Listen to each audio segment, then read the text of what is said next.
threat of disaster is never pleasant. Welcome to the Casual Preppers podcast. These safety measures are essential. The only place for prepping, survival, and entertainment. This will be your source of survival instructions and information. Every member of the family must be coached in the business of survival. Here are your hosts, Cam and Kobe. Welcome, Cameron. We're ready to do this. We are, man. We're Got set. some bubblies. We do. We got the New bubblies. We got the new Element bubble drinks. Yeah. Pretty excited about that, man. I sweat a lot during the podcast. He does. So he loses a lot of. I'm gonna keep adding in those electrolytes That's as we go. Maybe it'll sharpen up my language. That's what they say, actually. Is like your brain works much better if you got enough sodium in you I'm and gonna whatnot. pound it. Yeah, to get a big. Oh, look at him go. Woo. Hear them bubbles. Did you It's almost so throw up? weird. Yeah. Yeah. Yeah. Hey, but, Cam, we're excited today, yeah. aren't we?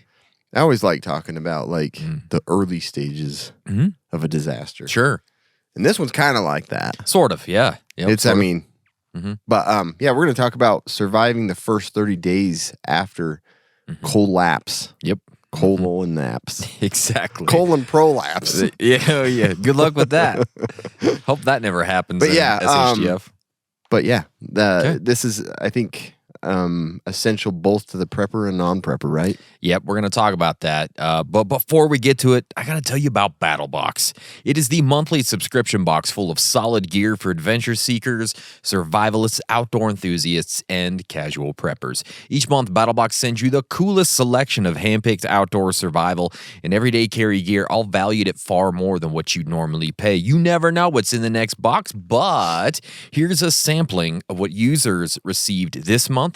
The Puribag Pro system with straw filter, and the PowerTac E9R Gen 4 2550 lumen tactical EDC flashlight. 25,500 lumen. 25 trillion lumens in your pocket. I'd be all over that. Yeah.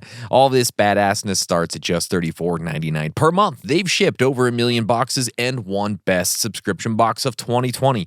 Our listeners get a free knife when you sign up at battlebox.com/casualpreppers. Get your first BattleBox plus a free knife at battlebox.com/casualpreppers. Listener reviews starts now. Them bubbles getting you? I was yeah, like, you're getting it, aren't you? either I'm going to throw up or I'm going to burp. Yeah. But Let's go it with passed. one. We're okay. We're okay. This one, SL recommends Casual Preppers Podcast. Yeah. It's Read on the top part. Facebook. Started listening in 2022 after Ukraine was attacked again. It's easy to feel overwhelmed with prepping when you live in a geographical hellhole that is the Baltic states. That's too bad. But with the help of this podcast, I've managed to figure out my prepping priorities and have a laugh. So much laugh. So much left. Yeah. I don't know how to do this. Yeah, apparently it's Yeah. Lithuanian, yeah. Not giving in to the sense of impending doom entirely. Once I heard you say that the best self-defense is running away, I started running. Yes. Which I haven't done since PE in high school. And now with my time, I could easily qualify for the professional military. Rad. And being a petite young woman with an office job in the city, no one would ever guess what I have in my purse or my work desk drawer alone. Yes. So thank you so much for making me feel safer. Stay survived. Just a regular Baltic girl. Yeah. P.S. Best of luck making a Lithuanian accent to read this. I don't know. I'm not even It's got to gonna be kind try. of Russian a little. Yeah, it's but gotta that's have some. offensive, so I shouldn't say that. No. I don't know. I haven't heard. I don't know any Lithuanians. I don't either. But Unfortunately, we'll have to look that one up and maybe try it later. yeah, You I know what can't I mean? make it, hot and sexy, so I ain't doing it. No. If you guys want to be a part of this portion of the podcast, go to iTunes, go to Facebook, leave us a 5-star review. Make it awesome. It's a mad, mad world. Cam, you've been to Brazil. Yeah. I I was just looking at all of that. That is exactly where I was. Oh, yeah. All Is it of really? those areas. Yep. Oh, that's awesome. It's kind of sad to see. Like, I'm like, oh my gosh. Yeah, this I've been is there pretty and I nuts, know dude. Those rivers. A mayor in southern Brazil asked residents to ration water Tuesday in a capital where some 80% of population is without running water. A week after massive flooding that has left at least 90 people dead and more than 130 missing. It's pretty nuts. Yeah. Efforts were continuing to rescue people by the floods in the southern state of Rio Grande do Sul. Do Sul. Rio Grande. Rio Grande. As more rains were forecast in the region into next week. The capital, Porto Alegre, has been virtually cut off, with the airport and bus station closed and the main roads blocked due to the flood waters. This is crazy. 5 of the city's 6 water treatment facilities aren't working. And the mayor ordered that the water be used I'll exclusively. be honest, I'm surprised they even had a water treatment facility. Well, it's just a guy that's like we holding boiled everything, and it's a guy holding a blanket over a ditch. That's one of them. yeah, they You know don't. what I mean? It's like the water was not drinkable. Yeah. But anyways, he's like, hey, you got to. This is just for essential consumption at this point. This is a really bad deal. He's like, I'm getting water trucks to soccer fields, and people will have to go there to get their water in the bottles there. He's like, I can't just bring it out to all your houses. So, I just thought that was kind of crazy. There was like a lot of people, they're scared, so they're trying to leave, but the roads are all blocked off. There's by like floods. nowhere to go. Yeah. But like this is exactly like what we've talked about in several scenarios. Yeah. Where you can't get out. You just have to stay in and deal with the issues. Yeah. I just thought, man, what a crazy thing It's that's insane. happening down there. Yeah, it's been like looking at it. It's pretty depressing just to think of what they're going through. Because I mean, they just don't have anything anyway. They don't have the And kind of now it's services like we do. And yeah, my bricks and mud are getting washed away. they're all getting washed away. Yeah. And yeah, I thought about mentioning something if you didn't, but like it's pretty crazy because trying to go through the forest down there is impossible. So it's like just too thick. It's like if you have the jungle on both sides and the river's overflowing, it's basically like a wall. You can't get through it. Yeah. I feel bad for him. Terrible. That's not good. But this kind of goes along with it. Okay. So this summer in the United States might be especially hot. Oh, is that so right? it's already breaking records. The heat already in April, I think it set records. It was in Celsius, so I'll be honest, I can't. Nobody can do that conversion. Yeah, I can't in their convert head it for you. Yeah. But it's creepy what they think is going to come. April. They set a record for tornadoes in April. Well, the second most ever tornadoes. Oh, really? Yeah. It was in April. The thing that's like crazy to me is, oh my gosh. Yeah, there it is. I had taping a sprained toe because my wife hurt her toe. So global heat continues its streak. Last month, the world endured the hottest April on record, according to new data from Copernicus, the European Union's climate monitoring service. Yeah. Which is cool. That's way name. cool, yeah. But yeah, last month was 1.58 degrees Celsius, which is probably 500 degrees Fahrenheit more. It's like living in an oven. I don't know. Yeah, I think it's like surface temperature of the sun. Yeah. Warmer than average April. The thing that's weird right now here where we live is cold. freaking cold. So so I'm like, cold. I don't know if I believe this. Y'all liars out there. Yeah, it was 27 degrees Fahrenheit this morning. Yeah, I was in Salt Lake this weekend and got stuck in a blizzard, basically. Yeah, it's been really weird. Utah's been really cold. So Yeah. I'm seeing this and I'm like, I don't think That's you're like right. Utah in May. They always say May is like maybe warm, maybe cold. Seriously, we it's don't been know. bad. Like, Yeah. snow on the mountains, and yeah, it's been crazy. But yeah, April is record highs across the throughout the world, which is kind of scary. So you're seeing more of this flooding. You're going to see more of Tornadoes. heat deaths, Tornadoes. and tornadoes. Yeah, that was the other thing you had. Didn't you have an article? But you I did, changed but it? I changed it. There Yeah. has been a record amount of tornadoes. And that preparing for this upcoming summer is a big deal. For sure. You should start getting ready for it because this is coming. It's definitely coming. I think. Yeah. I don't know. Down here, I'm not sure we're going to ever see it. Yeah, I don't know either. I bet you next week will be 105. It will. That's how it works It's here. like so snow, Yeah. ice. Next week it'll be 100. yeah, 100%. But anyways, that's a crazy time. That is, man. It's going crazy. So we have been wanting to do a podcast centered on the theme of the first 30 days after collapse. What do you do those first 30 days? And basically A lot. Well, you do have to do a lot of stuff. What we hope to do today is discuss maybe what your thought process might be as society is collapsing in that first 30 days thereafter the collapse, right? Yeah. What things would you do? What routes would you take? What would be your priority tasks at hand? Yeah. And then also just one other thing within this scenario, we're talking about surviving at home. Yes. We're not going to be a good doing point to make because I didn't do anything outside of that. Yeah, we're not talking about bugging out during this collapse, but just know that could be something you'll have to do. But just for the sake of making this cleaner, you're kind of staying put. You're staying put. Yeah, which is, I mean, top of most of our lists, Sure, right? Exactly. But we're doing it a little different. I mean, what we want to do is be fair. Sure. We want to address the prepper side of it and the unprepared. And when I say unprepared, I don't mean those that aren't listening to this, that haven't even given one thought at all to prepping. They're ones that maybe have considered it a little bit because they're going to be trying to do something, because there's those that don't think anything but like a few seconds ahead of time. Right, sure. And so it's like, we're not addressing those. We're addressing, like, maybe this is the first podcast for someone that's interested in prepping, or you've been putting it off for the last 208 episodes. Is that many? We do have. Yeah, that's crazy. Yeah. And so we wanted to put that in there because it's like, if you're not fully prepared, we're going to give you some tips of what you could do during that first 30 days.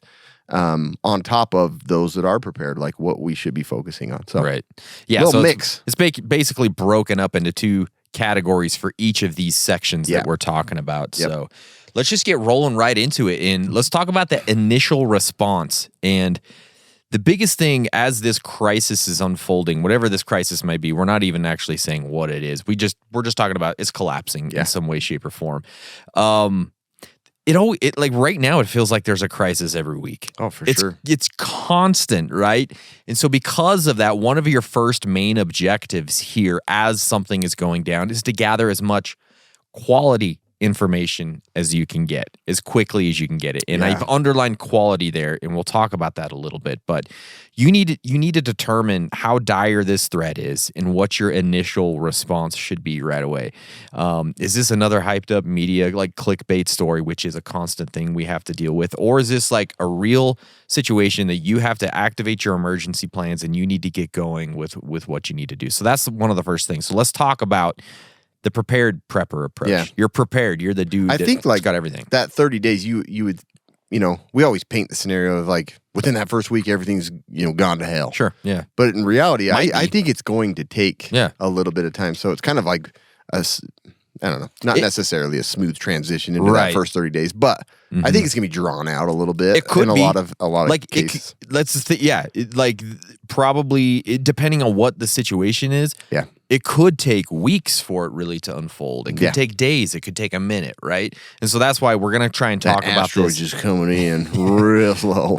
That's my dream scenario. It's like we got a couple of weeks of watching it. Yeah. What are we doing? Let's talk about the prepared prepper approach here. So what does your emergency plan lay out when it comes to information gathering? Get that done ASAP.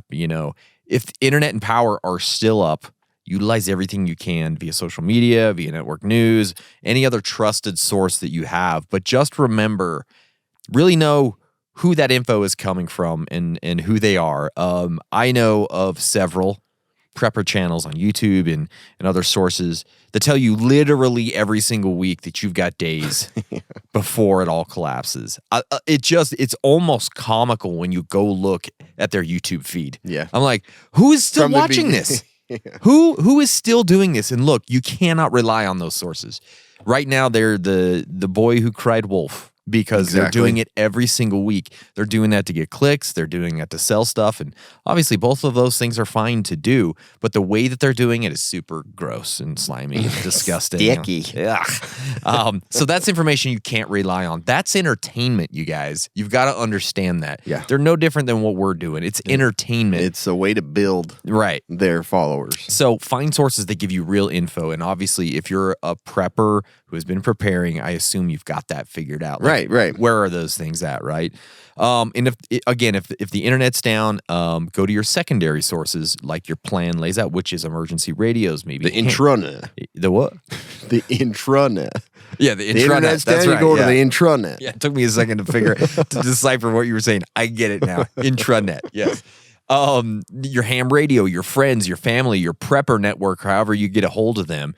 Get all the info possible and make an informed decision on what to do next.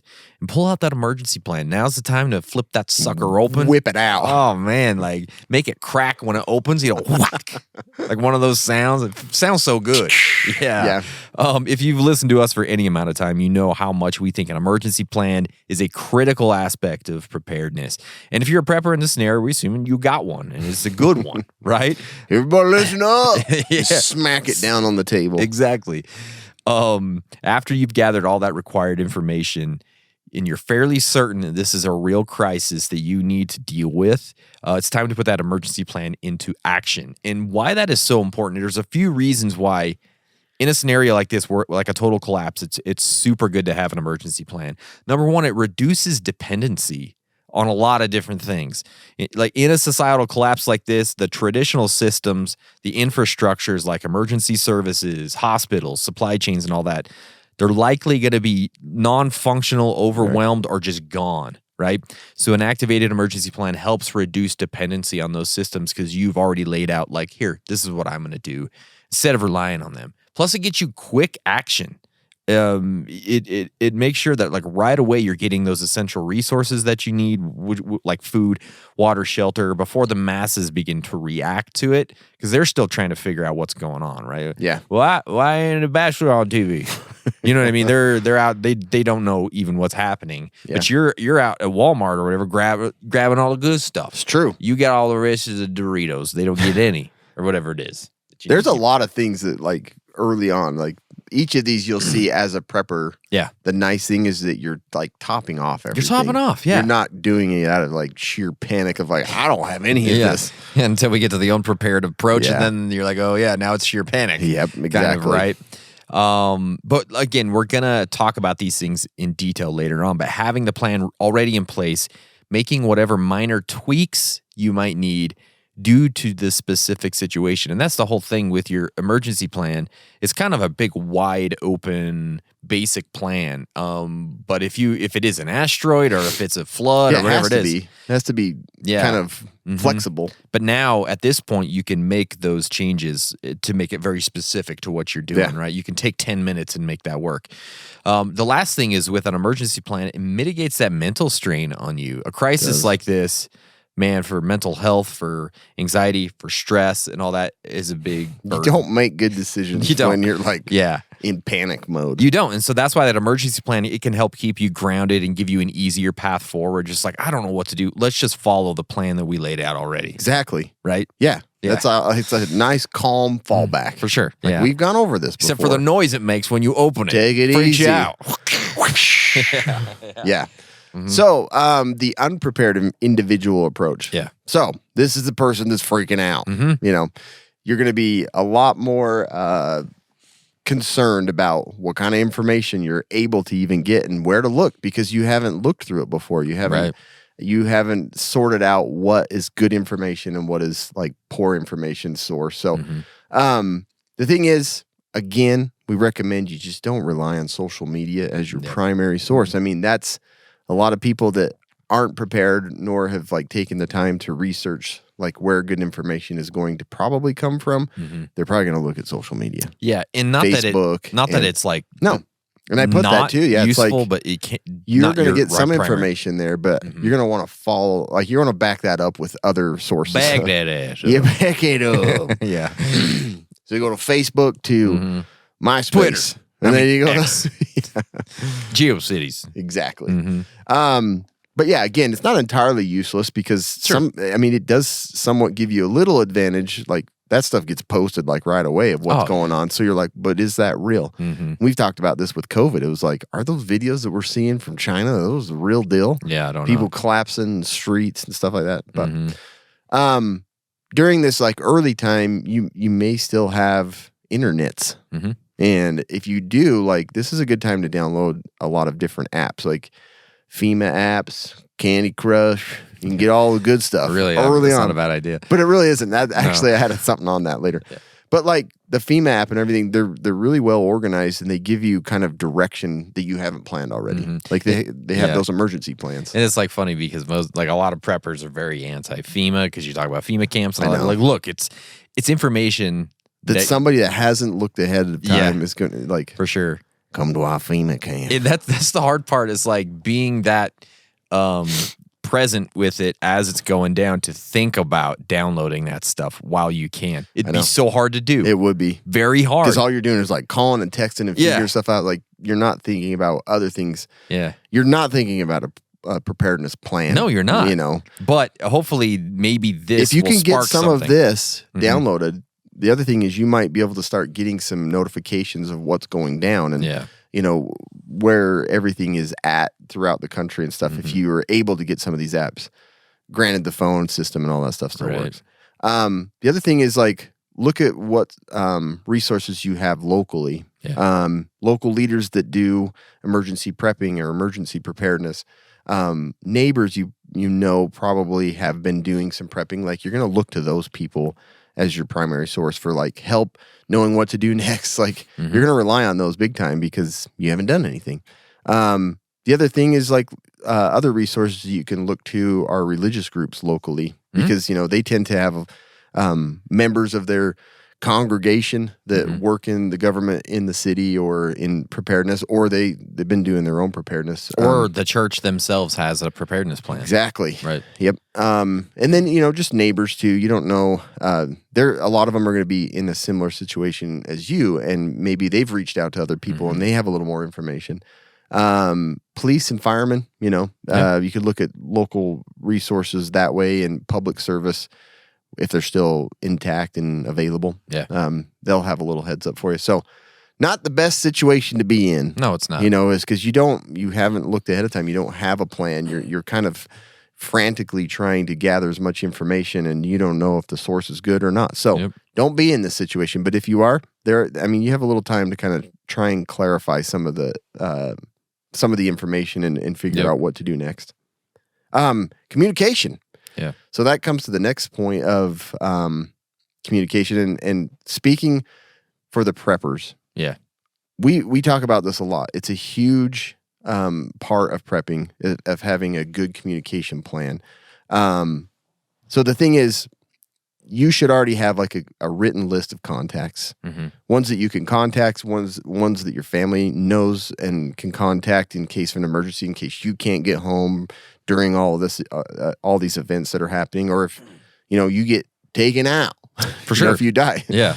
So that's why you need to have a good setup communication plan.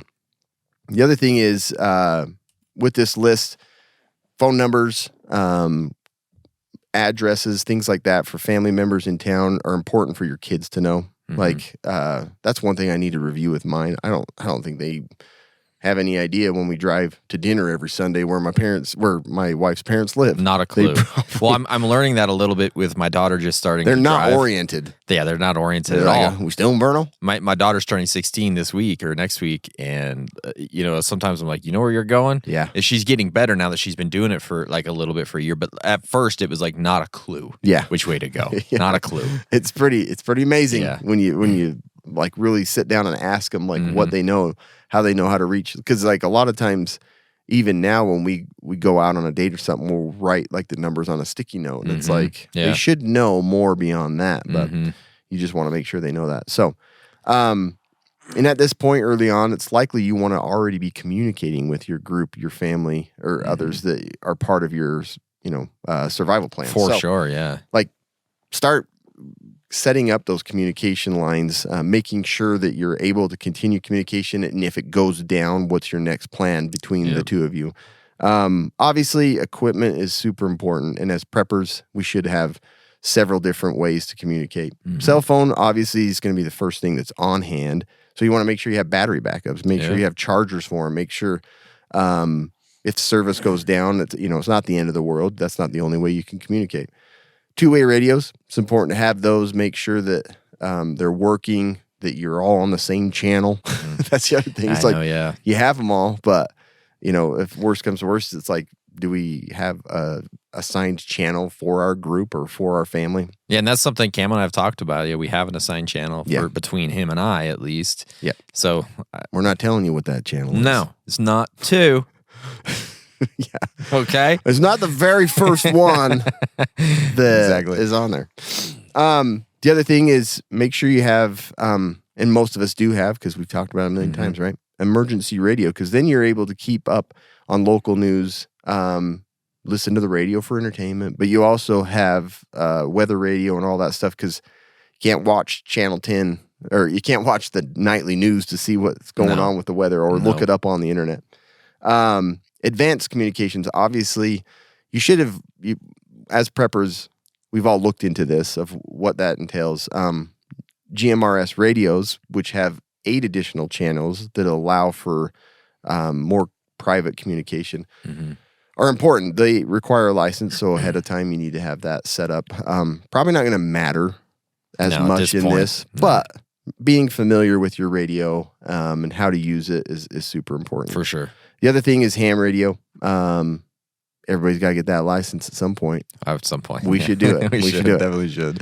There's also the mesh networking. We've talked about this, and there's a lot of different ways to do it. Usually you have a receiver and then you have a node. And like during these first 30 days, that's definitely something that you could set up. Yeah, you could. Because you have time and you're all staying in the same place.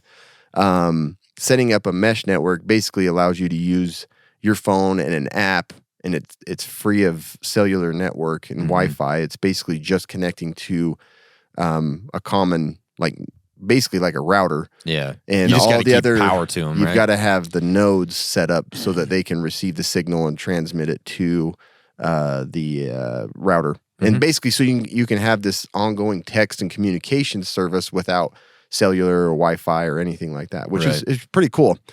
That first 30 days, that's definitely an option and something that you could get set up.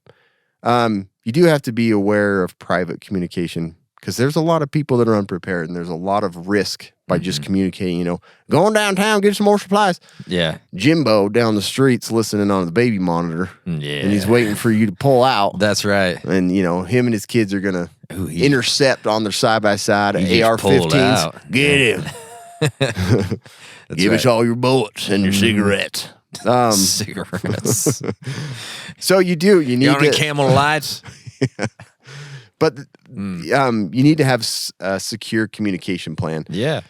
The other thing is you need to consider, what if you can't communicate by voice or by text or any digital device? Like, do you have another Hand signals. thing to fall back on? Yeah. Like Kobe ties a purple bandana around his power meter. I know he's going to Walmart for resupply. That's right. That's what we should do. Yeah, I'll tie my blue belt around the power meter. That's when you know I'm going. He's out getting supplies. That's right. But I've actually thought about that a little bit. I have like too. hand signals and stuff too. My wife and my daughter both are pretty good with sign language. Oh, nice. Yeah, and so like they could have some, you know what I mean? Yeah. Dad is a douchebag. I don't know how they say it, but what are you two saying to each other? I'm always like, what did you say? Yeah, but for specific situations, it could be something that's useful. Church hymns that are like primary stuff. Upon the rock, rain's falling down. Yeah, that's all I know. Yeah, but it is a good idea to set this up, especially when you have a little time, maybe during this first 30 days. It's like you can start setting up a plan of like tying a purple bandana. if there's blue belt, blue belt. Yeah. If you have, maybe it says yard sale, see Jim, then you know that means meet Cam on the mountain. Meet Cam on the mountain with the most absurd ways of signal each other. If I burn a couch on my front yard, you got to go to my grandpa's house. The hawk is in the sky. Yeah. Chairs against the wall. Look at my eye. Chairs against the wall. Oh, that's Cam, that's for sure. That's just Cam. But anyways. Look at my good eye. That's definitely Cam. There you go. That's definitely Cam. Look at me straight on. Make sure you're looking at the good eye. Yeah. So anyways, but this communication is super important, and this is when you really start to you start to use it, and you're like applying all of the things that you've prepared for, and you're starting to get it all set up and smooth working, and make sure that you all have that.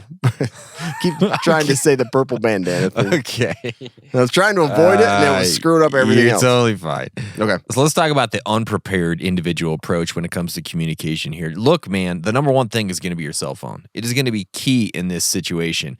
Look, I know that the cell towers might not be working, but they might be working. So let's make this our number one thing when you get into this situation. Ensure that you have a working mobile phone. Get that thing, make sure, beforehand, you can't do anything at this point. If you have one, you have one. I'm just saying, make sure that you keep it going while you can, right? Purchase or acquire power banks or solar chargers to keep that thing going during this disaster as long as possible. Because even if the power goes out, you still might have cell coverage. It's possible, right? So you want to make sure to keep that thing going. Also during this Almost time, every gas station has them. Like That's true, a little battery backup or something. Yeah, for sure. Buy them all. Get every one of them or just take them. It doesn't matter. SMS messaging, voice calls are going to be better than, other things. Use those while you can. Those are often available even when internet services are disrupted. For the first 30 days, while you can, make this your number one thing. It's your number one communication device right now. It's going to be your number one communication device while it still works. So that's going to be your number one thing to think about. Now you need to think about a radio. If you can find one, you need to get a hand crank or battery-operated emergency radio to start receiving those broadcasts. And look, I know that that's not always possible in these situations. If you haven't gotten one before, you can't just run to Walmart. It may not be there. It might be, but it might not. But you should have a vehicle, I assume, which has a radio in it. If an EMP hasn't fried it or something in this situation, utilize that to get your information if you can. You don't want to just sit there and let that thing run all night, or you don't want it to, run the battery down. But you can utilize that while you can to get that information. Maybe you can get a ham radio. I don't know. It's going to be really tough to do that. But if you have a chance, you're walking down the road, there's a ham radio there, grab it. Okay. Yeah. I'm just like, if you come into a situation where there's one available, like you've got into a radio There's store. a lot of those like along the freeway, like the Pilots and different gas stations. They have them there for truckers. They have that stuff. So if you can get one, go ahead and grab it. Even if you don't know how to use it, figure that out later. You know what I mean? Just grab it. Get a ham sandwich and get a ham radio same time. Ham time, baby. Ham time. Leverage online tools when and while the internet is available. Social media platforms, like Cam said, you can quickly connect with family, friends, community groups, updates, and support for this kind of stuff. You can, join community groups on Facebook. You love them. Everybody loves them. Good stuff. They suck, but I know. Join it. It's the worst thing. Probably get a ham radio out of it. Probably could, yeah. And again, this is going to be an early on method, but while you can, do it. Yeah. Utilize this stuff, right? Check if the landlines are operational, because if you got a landline phone, a lot of people don't have it anymore. Someone might have one, and you can utilize that to call someone. 411. I don't know. Collect call. Yeah, collect call to somebody. But you could use that for communications at this point. Community bulletin boards, like actual physical bulletin boards. I thought about those too. Yeah. Grocery store. I see it all the time in the too. grocery store, or even like, downtown on the fences, people are always like putting banners and stuff up. Yeah. Like you can utilize that for information if you need to talk with somebody somehow, just put a thing up there. Or if you need to get information. Feel lonely. I need someone to talk to. I got a ham sandwich. All solo cups in the fence that says that. Yeah, exactly. Lonely. Lonely during collapse. I'd like to talk. Need to talk to someone. Yeah. Got a ham sandwich and a radio. How do you use the ham? I use my own ham. You know what I mean? Yeah. You do know, don't you? Need help using my own ham. Don't know how to make my ham work. Attend community meetings. Like if they're having those seriously, like yeah. That's like the last thing that you have. It really is. It's like you haven't established anything. You need help. And for some people, that might honestly sound ridiculous. Somebody who lives in LA, somebody who lives in New York, or Chicago, they're like, what do you mean a community meeting? We're not going to do that. Yeah. It's going to be too crazy. But I can honestly envision here in Vernal them doing that exact thing. We're going to meet at the high school. We're going to meet wherever. We're going to start talking about the situation. 100% that would be a thing. And we're collecting food for the food pantry. Oh my gosh. Yeah, we're gonna go out splits with the missionaries. But No, what was I going to say? I'm sorry. I was going to say something and now I lost it. But it really is something that could happen, especially, I mean, if you're a prepper and you're ready, you probably don't need to be there. But if you're super unprepared, A lot of people are going to come together like that. they are. And start right? figuring out what to do because they haven't decided on it. Exactly. They haven't done anything yet. And that's the whole point is if you're not prepared, you're not going to be able to do it on your own. Right. You've got to rely on other people. And I know that puts you in a position that's probably not great in some ways because you're out in public and crazy things happen, but you're going to have to do something. Yeah. Right? A lot of times they're going to pull someone that has some experience and some knowledge about like how to prepare for this stuff or start working on surviving a collapse. For sure, yeah. And so then, Listen to this podcast. Listen to this podcast. This is a way to do it. And then listen to any local broadcasts that, especially that are very local to you, because that's really going to have some of the best information for you right, on communication. So that's communication if you're unprepared. Let's go to... It's tough. It's tough if you're not prepared. Not easy, man. Let's go to security and self-defense. And let's start with the prepared approach, right? If you're prepared. So with the collapse of society comes the worst in people. People suck already, but they're going to suck even worse when society is collapsing. So that means security, self-defense is going to need to be a big priority, and it's going to need to be a priority early on. So as a prepper, it's time to review your personal and home defense strategies that you've already got in place. They're already ready to go. So number one, immediate security assessment. Assess your current situation security-wise. Start that perimeter check around your house.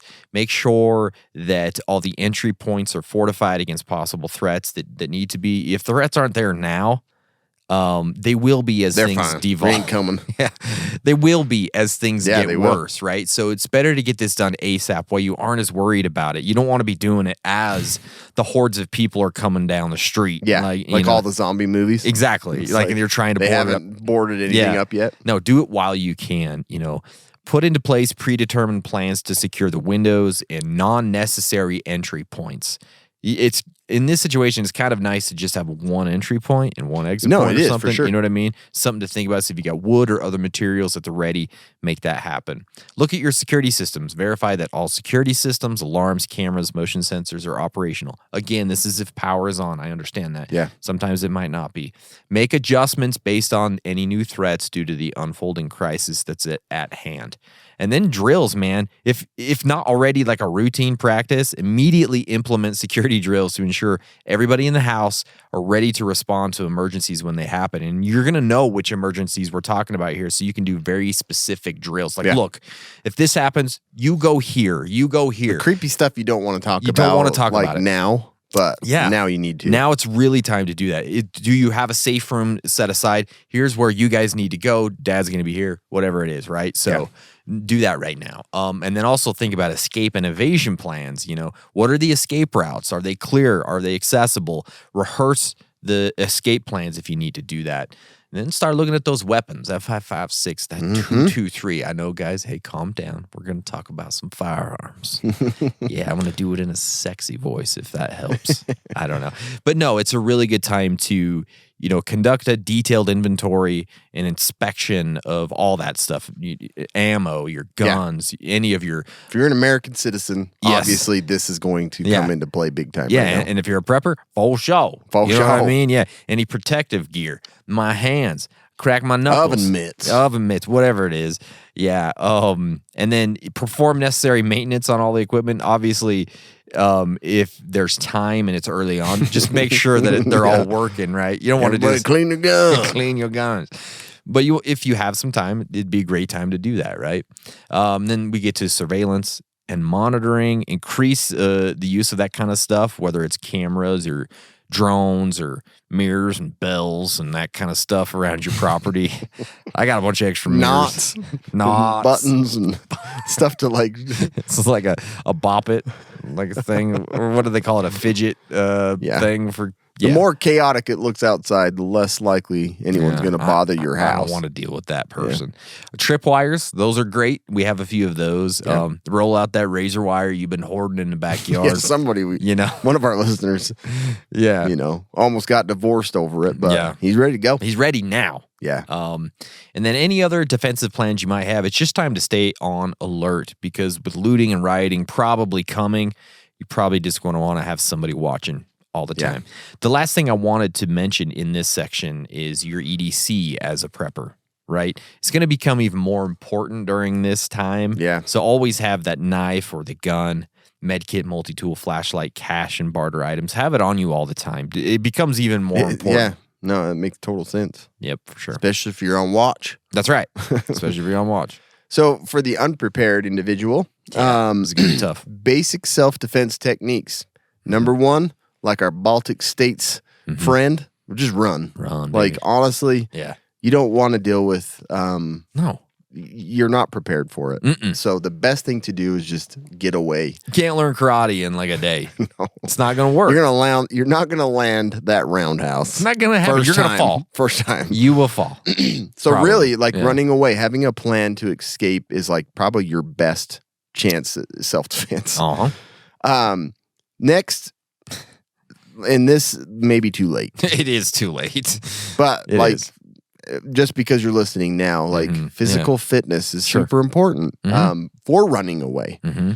Also, if you get, in a little scuffle, that's the one thing. I did not know any jujitsu, but I felt like I could last maybe 30 seconds longer if I was more fit. Still sure. get killed. Yep, for sure. Yep. But I mean, there's that small chance that you could get away from somebody. Yeah, for sure. When you're not like tanked, So it's like it's massively important to have good physical fitness. Shed those diseases. Okay, anything you can Pounds. do. Yep. Yeah, exactly. Yep. The next thing is like you're gonna want to carry a weapon. Your fists, your fitness. When you're not trained, they're not going to be that handy. My fish ain't handy. Yeah. So really, for you, self-defense, as you're running away, pick up a weapon. Find something. Yeah, find something. Anything you can keep distance between you and another person that you don't know. I mean, that Stick. person could know jujitsu really well and just not be prepared. And now he's at a point of desperation, and you're going to get whipped. Whip good time. Big time. Yeah, So, yeah. A firearm, a knife, a bat, brass knuckles. Maybe you have some of those laying around. Maybe you got a LARPing sword Hunting and knuckles. shield. Yeah, it's yeah. time to take them with you. There's I got So- friends who would have that. Yeah, and there are Yeah. probably, more I mean, than we a know. stick. Exactly. Do you know what I mean? Yeah, A broom, a rake, a shovel. yeah. Something to keep distance between you and another human Yeah. being. Like, Just think like if it's you a can't wild get away, animal. you can keep them away. Yeah. I Can't get get a rake. away, keep them away. I get a rake in your face, you're not coming near me. Seriously. You know what I mean? Yeah, I yeah. Seriously, like, shovel anything like that. Yeah, for sure. Yeah. So the other thing is, like you had already mentioned, home safety. So you're not prepared, but you can start securing your home better. Sure. During this time, you don't know if it's like looting and scavenging and all that stuff. It hasn't made it out of town to your neighborhood, or maybe you're in the middle of town. You want to secure that area that you're staying in because you don't have any other plan. You don't have a plan B, C. You're not bugging out.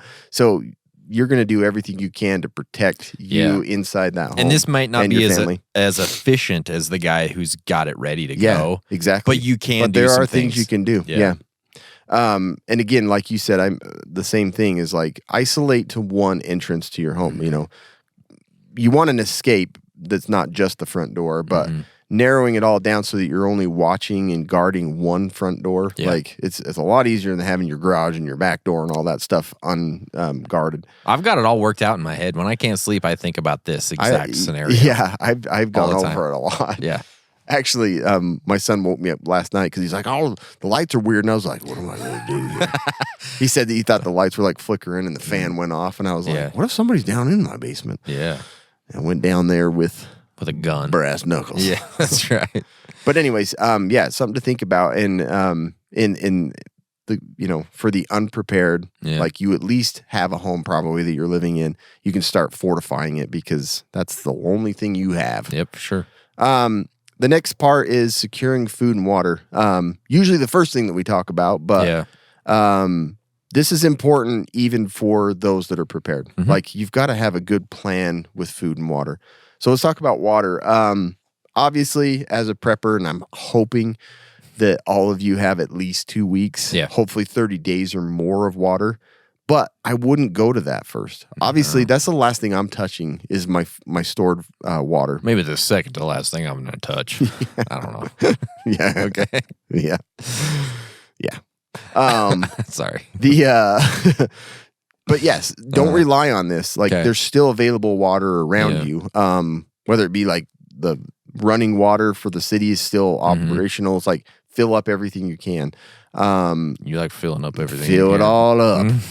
And the other thing is, grocery stores may not be completely wiped out. Right. We've talked, and this goes along with food and water. It's like, don't touch your supplies. Don't immediately say, I'm going to, and you might have to. You might have to just like close up shop, stay inside and not go out. But during the early parts of this, it's like, go and top things off. Go get as much water as you can.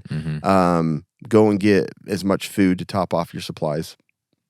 I know you want to be sensitive and leave some stuff for those other people. I don't really care. Says my wife. Yeah. No, I did. But if you can get down there, get as much as you can. All I care about is getting enough for my family. Exactly. Like you've got to be selfish. You can't not be selfish in these situations. Because someone else will be selfish and screw you over. Guaranteed. Yeah. So early on, fill up everything you can. Grocery stores, top off everything that you can water-wise. Buy filters if they're available if you don't have enough. And then have a plan for what if you can't get any more water? What if you're starting to run out of your own supply? Like, then what are you going to do? You're going to start, pulling it out of the river. You're going to start going to lakes and ponds and stuff like that. Like, have a plan for that in place already. It might not be a bad idea to start transporting some of that to your home. Sure. And setting up like ring catchment and all of that stuff. Be prepared to boil water. Things are collapsing. The water treatment plant isn't going to continue working. Yep. People are going to be pooping in everything they can. No bueno. No bueno. There's sinks and oh yeah, for sure. Yeah. Guarantee you someone's taking a Duke in a sink. It's happening. Yeah. Yeah. So be prepared to boil your water because it's going to get contaminated. People aren't going into work cleaning it up. The other thing is start rationing your supplies. Start preparing and using your water as if, it may be the last bit of water you have. So you need to start right off the bat. If you start moving into your own supply, 1 gallon per day or less per person that you can do, Yep. No one needs to take a 10-minute shower anymore. No one needs to be. You're not getting a shower, probably. Exactly. So you have to you have to ration it. The other thing is, like I was saying, is consider that long term. You really need to start looking beyond what you have and what you're able to get from the grocery stores.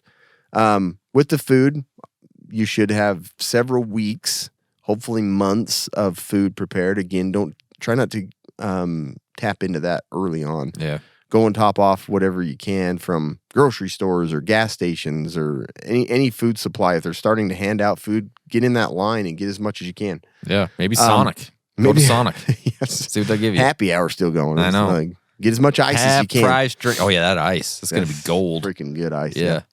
That's some good old ice. I'm gonna get on the way home. I like that idea. And then when you start to move into your foods, like power is probably not going to stay on forever. If you still have frozen foods and refrigerated foods, like use those first. Yeah. And then start moving into your short health life. Your short health life. The short life foods. Oh my gosh. I want to say half life. Doesn't make any sense why I'm even saying that. Sure. I don't know. Your short half life, you never know how long that's going to last. Yeah. And then move to the medium term, and then your long-term supply. Sure. That's the thing is like, I have a lot of food. Do I? Maybe. I don't know. I don't know. But a lot of that long-term is like, I probably have way more of that, and which is good. Yeah, but it's all good. Yeah. It's all food. But at the same time, that's the last thing I want to tap into. For sure. Yeah. So anyways, that's kind of the prepper approach for water and food. Yeah, so let's talk about if you're in the first 30 days. In the first 30 days. Let's talk about the unprepared approach. The number one thing is if the water has suddenly stopped flowing, the stores have no more food, and you aren't prepared, you have to have some ideas here because you're up a creek.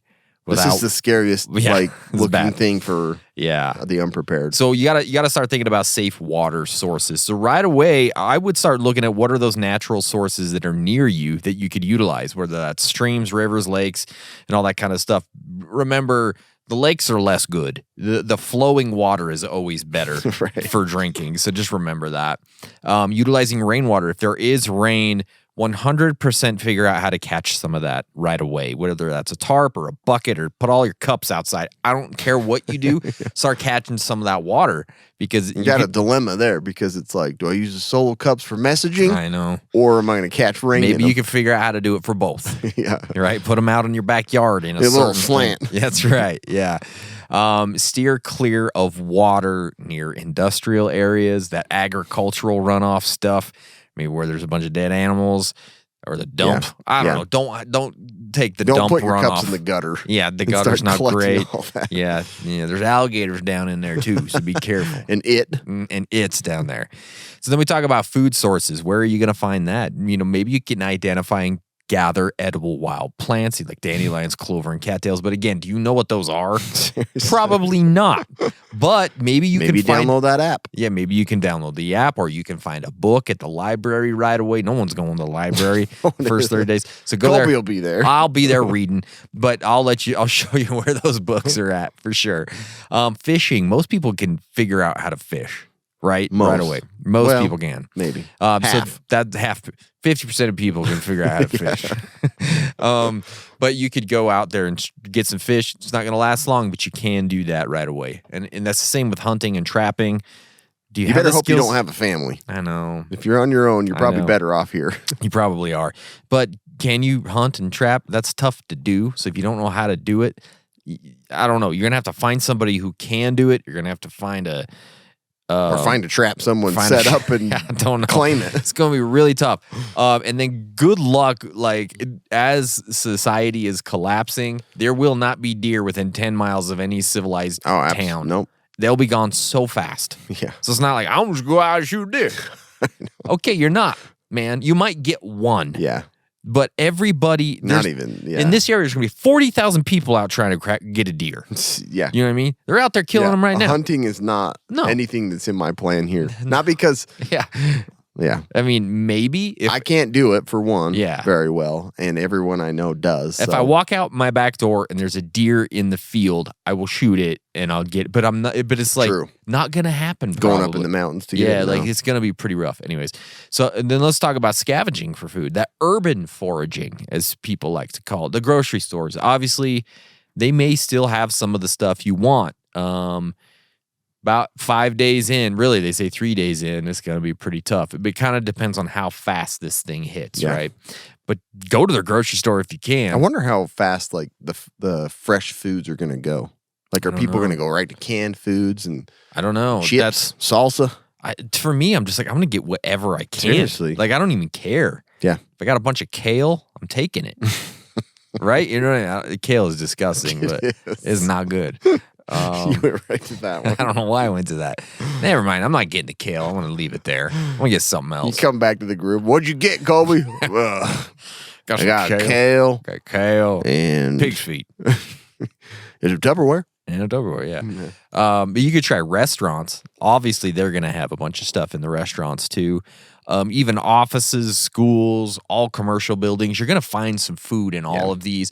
And you might just say, hey, I'm going to go to the schools and the offices first because nobody's going there. And so I'll go grab whatever I can find in those places. And then if you have to, go into people's homes. Yeah. You know? You might want to make sure no one's there because they'll shoot you in the face probably. But you can do that. If it's live or die, man. Liver or die. Yeah. You could do that. And, look for the stuff that we always talk about, canned foods, packaged foods, without tears and stuff. Pasta, rice, beans. That's great stuff. Yeah. But in the first 30 days, just grab. If it's kale, get to kale. Seriously. Okay. Anything that's edible, grab Anything it. that's edible, get it going. And then you go to rural foraging. That's the gardens and farms, like the fruits and vegetables and grains left in these places. Livestock, maybe you can find a sheep and have some mutton. Yeah. Or a goat and have some goat cheese. Hopefully there's a scythe laying around. You can just start getting harvesting after that grain. That's right. But do you have the skills to even butcher and prepare the meat? Probably not. Yeah. Most people are dumb. I'm dumb. I probably couldn't do it. So it's going to be tough. Same. You know what I mean? You eat the skin? Like chewing on the hide? The hair's got lots of nutrients, I heard. Right? Just chewing on the tail? Yeah. The hooves are good. They make marshmallows out of them. Yeah, exactly. And glue. Tastes like paint. And glue. So you may have to purify some water. Number one is boiling. I hope you're not a big enough idiot that you can't figure out how to boil some water. But One put it past you. one put it past you big dumb idiot. But if you can boil some water, it's obviously the most reliable method to kill all the nasties in there. 1 to 3 minutes, get it boiling. If you don't know what boiling water is, go do something else. You're not smart enough to listen to this podcast. Filter water. Can you scavenge some filters from Walmart or Sportsman's or whatever it is? If you can, great, grab that. You can also create filters. Probably not going to be immediately the first thing people are going to get. Probably so you not. might have a chance. You might have a chance to do that. You can also make one from sand and gravel and cloth. Yeah. Would I trust myself building a filter for water? No. So probably I'm not going to do that, but you could. Yeah. Pea, gravel, kale. shirt, boxer shorts. My blue belt in there somewhere. Yeah. I don't know. Goes through all that. It's got to be clean. It's got to be good by the end, right? It comes out looking worse on the other side. It's like purple and that lint. Yeah. Well, that didn't work. But anyways, or you can also do like the solar disinfection, with a clear pet bottle, and it kills all the stuff. But again, I know it works. I wouldn't trust it. But it scares me, right? Might be your only chance. Might be your only chance. So let's talk about scavenging, especially if you're a prepper. You've most likely already mapped out your potential scavenging sites, and whether that's grocery stores, pharmacies, hardware stores, and all that kind of stuff before this happened. So you're good to go there, but you're going to focus on those critical supplies, right? Food, water, meds, tools and equipment, flashlights, batteries, cooking stuff, heating stuff.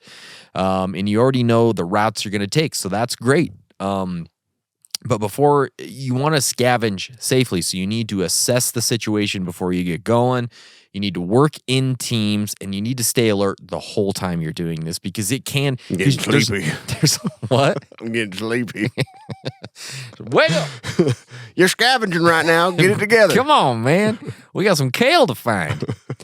And then you're gonna need to be thinking about self-defense throughout this whole thing. You really do, yeah. Yeah, as you're scavenging. But that's for prepared scavenging. That's all I've got there. Yeah, scavenging gets a little bit. You're kind of in desperation whether you're prepared or not. Yeah. But like you said, I wanted to make it important. If you're scavenging and you haven't prepared and you're doing this early on, no one's going to know that you're scavenging versus looting. It doesn't matter. It's like, yeah. He's scavenging. Let him go. He's fine. You're digging through their cupboards. Yeah. He's just scavenging. He's just a scavenger. But obviously, the first thing you're going to think about when you're scavenging is, what do I need to keep me alive longer? You're not scavenging for batteries. You could. Well, yeah. If you come by batteries, grab some. But yeah, you're going to be. Don't tell me what the hell I'm scavenging for. If I want batteries, I'll get batteries. Primarily looking for food and water. Yeah. Obviously, like food probably is your primary thing you should be looking for. But a lot of times, people who are scavenging are looking for food. Yeah, chips and snacks, candies. I'm looking for books. Yeah. Kale. Kobe would be looking for books. Go right past the pantry, right into the library. And then, obviously, the safest thing is probably to try scavenging stores and schools and stuff like that first for safety reasons. But even then, that's not super safe. No. It's not. Schools are crazy. Yeah, but I'm just saying, there could be other people, like a store. It's true. There's going to be other people there wanting the stuff that you're scavenging, right? And they're not afraid to shoot you in the face. No. So ain't afraid at all. Anything to get, the food that they need for their family. Yeah. And then don't do it alone. Yeah. Like, if you can, if you're by yourself, see if there's someone else that can be a spotter for you. Sure. And scope out the region. Make sure that it's safe to even go in and start doing that. And then have somebody on watch, because, you got your back turned while you're sifting through grains and kale. Somebody could club you over the head. Yeah. Take all the stuff that you've been putting in your bag. That wouldn't even be hard. Yeah. And so, again, like looting versus scavenging. Scavenging is to survive, but no one knows what you're doing. Like scavenging just looks like looting. Could you put like a sign on your back that says, I'm a scavenger? Yeah. Press on front and on the back, scavenger. Yeah. Then they're like, oh, he's a scavenging he's reporter. He's a reporter. He's fine. I don't know. Safest there is. Yeah. Leave him alone. But yeah, so, I mean, there's not a lot to that. Sure. When you're scavenging, don't do it alone. Yep. You know, scope out the area first. For sure. Go for the goods, the best stuff. So your medical needs, as a prepper, you should have a kit put together. Yep. Several. You know, those for your bug out bags and also a good medical kit at home. We've talked about this several times. So if you don't have it, you're stupid. Yeah, but you do if you're a prepper, Exactly. I would assume. Right. So let's talk about the kits. Obviously, you're going to have a good home med kit that has primarily Band-Aids and then second, over-the-counter meds. And also you should have, if you're on prescription medications, that's where you're going to have your stockpile of those meds just in case the pharmacy in a collapse is closed, most likely. And it probably will be. And that's the scary thing. Urgent care and hospitals. Yeah, exactly.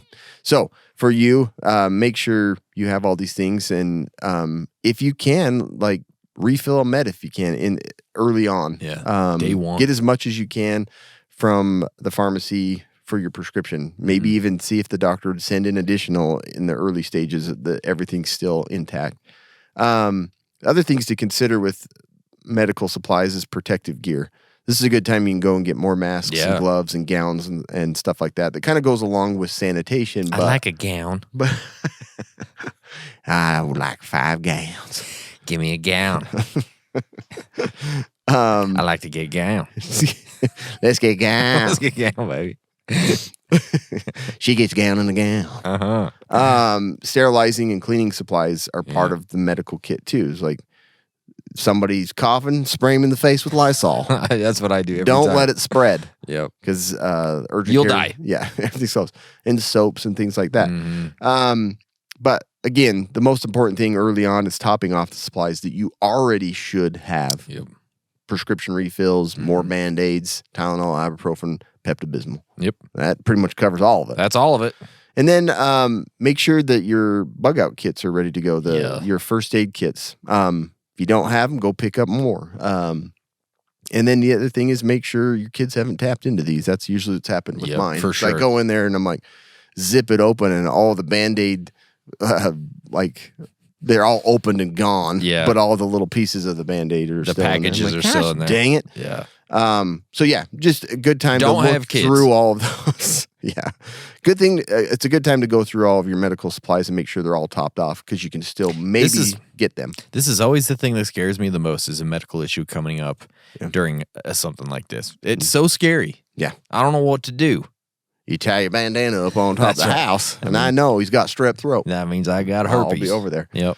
And then like labeling your medications is a good thing to do, like what they're used for. They'll have the thing on there, but Mine I've talked all just about it say, before. "Tell If you Tell me. if you have antibiotics or any of those things, like labeling them, because if you're not around to explain what that means, or your kids have to get into them, then they know. This one's for dad and that time, which is with mom. I don't want to use that one. This is for bed wrestling. This says bed wrestling on it. This is for sheet scavenging. Sheet scavenging. Yeah, so it's a good time to do that. The other thing is make sure you get rid of diseases. Okay. I wanted to put that in there. Yeah. As like your health and fitness. As a prepper, we've talked about trying to eliminate any prescription medications if you can. If you have high blood pressure, do everything you can to avoid having to have a prescription that you rely on. If you have diabetes, if it's early on and it's type 2, cure it. Get it done. Seriously. Yeah. Because it will become immensely complicated during just the first 30 days. It's going to be chaos. It's going to be wild for you. Stay It's going to get nuts. Stay healthy. Yeah. Yeah. And then training. Not everybody is an EMT or an ENT or an ER doc. For sure. So picking up more manuals and books and things like that you can research and be able to practice medicine on your own, like the Prepper's Medical Handbook. It's a great one to have. You probably already have it as a prepper, but picking up more of those things as you go in the early stages is important. So it really is. And then if you're unprepared, like let's talk about basic first aid. Yeah. The thing is, most people do have a first aid kit somewhere. Yeah. Like random places, maybe it's in your vehicle or whatever. Get it right away, assess its contents. It probably has 2 things in it, unfortunately. Yeah. I'm telling you right now, 99% of people are medically unprepared. I mean, they don't know what to do if anybody's sick. Yeah. And they don't have the medicines. Well, they do know what to do. They go to urgent care. That's exactly the only plan they have. Yep. But gather any other first aid items that you have around the house and make sure you ration that stuff right away, right? And, if you aren't well-versed in medical or first aid, you need to find That's a good point, too, with literature. The preppers. Like, don't start pounding the Pepto. No. I'm anxious. No, just wait, because it's going to get worse. You're not going to get it again. Yeah, it's going to get worse. So, there's a lot of apps available with a lot of medical and first aid information. Early on, if you have that data, download that stuff, right? Get it right away. You don't have to have a medical license to get a medical app. No, that you can don't. Help diagnose things. Just get it, right? Yeah. Maybe you can barter with your local doctor or nurse to help you cover your needs. I mean, that's something I would consider right away. It's like, hey, man, I got bed wrestling pills. You want to help get my diabetes under control while I go through this? You can do something, right? It might be tough, but if you're unprepared, you're going to have to do something because you're a big dumb dummy. Also, utilize FEMA and Red Cross if they are available. Like, there are going to be some government entities that are out early on in this crisis, even though we know that this is going to be a total collapse. At first, they're going to be around. Utilize them while you can, whether that's Red Cross, your local emergency manager, FEMA, and all that kind of stuff. Utilize whatever you can when it comes to first aid and medical issues, right? Get that stuff right away. You might have to resort to using like common household items for medical needs. And so just some things to think about. Lysol. Yep. Inject it. You can use stuff like honey, for antibacterial stuff. You can use plastic wrap to put around someone's face if you're sick of them. No, you can cover burns and stuff like that. These are all mattress wrestling medical That's stuff. right. You got duct tape for, splints and that kind of thing. And when it comes to pain relief, you can use ice packs or Epsom salt, or even diluted vinegar is great for sunburns and insect bites and that kind of stuff. Baking soda, that stuff does everything. You can brush your teeth with it. It's good for heartburn and indigestion. Put it in the fridge. I don't know. It's got a lot of a lot of good stuff. Ginger's good for nausea and salt. Right here, baby. This stuff. It's sore throats and that kind of thing. And when we talk about salt, we got to talk about some element. All right. If you didn't know, electrolyte deficiency or imbalances can cause headaches, cramps, fatigue, weakness. And as people who want to be prepared and ready for anything, the last thing you need is something that will slow you down when you need to be ready the most. And that's why we at Casual Preppers have teamed up with Element. It is a tasty electrolyte drink mix with everything you need and nothing that you don't. We think Element is perfect for bug out bags and EDC kits because it contains a science-backed electrolyte ratio, 1,000 milligrams of sodium, 200 milligrams of potassium, 60 mgs of magnesium. And the cool thing is, Casual Preppers listeners can get a free Element sample pack when you make any drink mix purchase through our exclusive Casual Preppers link. That's one of every flavor. It's easy. That's pretty freaking cool. And they also offer no questions asked refunds on all orders. And you can get this free sample pack every time you purchase, not just the first time. So that's pretty freaking cool. Head to our link, drinkelement.com/casual preppers to get your order and your free sample pack with any drink mix purchase. And if you're an Element insider, you have first access to Element Sparkling. Dang. Dude, it is a bold 16-ounce can of sparkling electrolyte water, which is so delicious. I'm going to have a drink right now. Okay, hold on. I did too. And man, it's so bubbly. I feel hydrated and it's funner. So much more fun. I love bubbles. And it's in this like can and you can get it cold. I just love it. So go to drinkelement.com/casual preppers. Get it done.